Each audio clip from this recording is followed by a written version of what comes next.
Question number 2, Barbara Kuriger. Thank you, Mr Speaker. My question's to the Minister of Finance and asks what reports has he received on New Zealand's prosperity? The Honourable Bill English.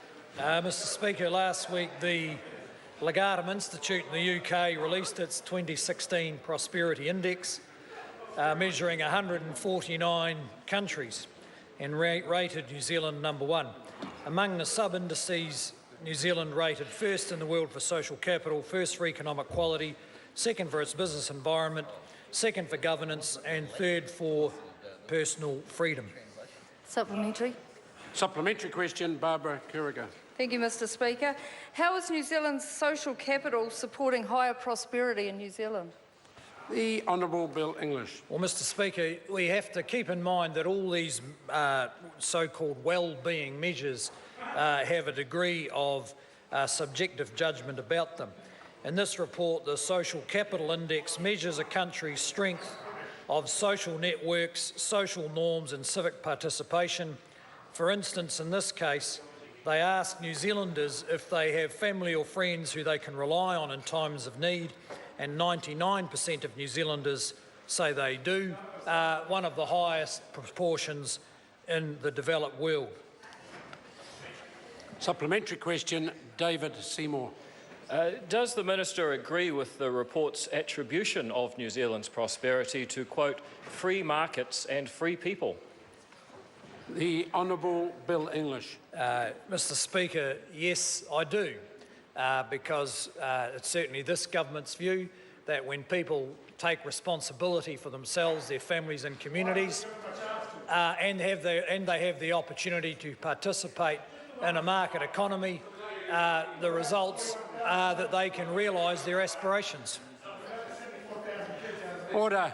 Supplementary question, Barbara Kuriger. Thank you, Mr Speaker. How does New Zealand's wealth and prosperity compare to other countries? The Honourable Bill English. Well, Mr Speaker, the point of the index is simply to demonstrate that prosperity is about a wider range of indicators than wealth. For instance, the United States has around 50% more wealth per person than New Zealand, but ranks 16 places below New Zealand. In fact, 26 countries have higher wealth per capita than New Zealand, but are ranked lower than us on the index.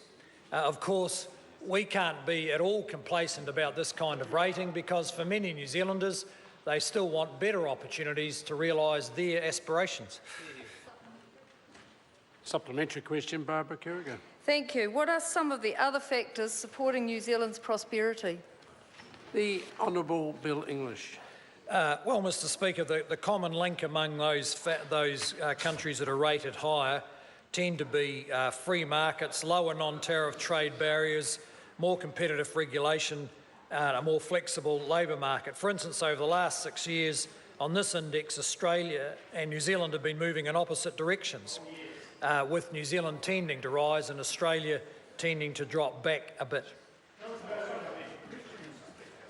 Supplementary question, Grant Robson. On the subject of that last answer of Australia and New Zealand moving in opposite directions, can he confirm that the wage gap between New Zealand and Australia has increased since September 2008 to June 2016, now being a 27% difference? The Honourable Bill English. Well, Mr Speaker, that may be the case. I haven't checked the figures recently. Actually, I thought it was 30%. Which I think makes it even more remarkable that the outflow from New Zealand, which was about 40,000 per year to Australia of New Zealand citizens, is now down to about 3,000 a year outflow.